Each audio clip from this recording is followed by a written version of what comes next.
Today we have an iPhone 8 is not charging, and the customer is telling me the reason it's not charging because they say someone tried to fix the screen. So after they try to fix the screen, the phone stopped working. So normally what we do, we check the charging port area and everything. And guess what, guys? So sometimes it's always easy when I try to fix something. Always just look before trying to take part and okay, we have to replace this. No, just look. Inspection. Just do inspection. Look, guys, you guys see here? Okay, this is not normal. So what I'm doing, look.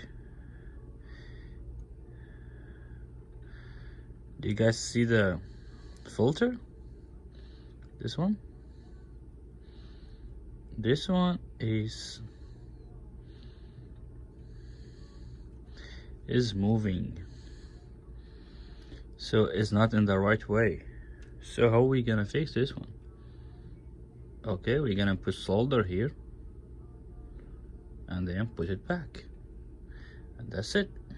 So thanks for watching ITS service. Always look before you do things. So now my case is easy. This filter is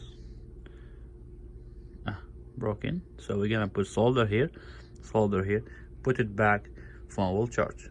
So thanks for watching. iPhone 8 is not charging.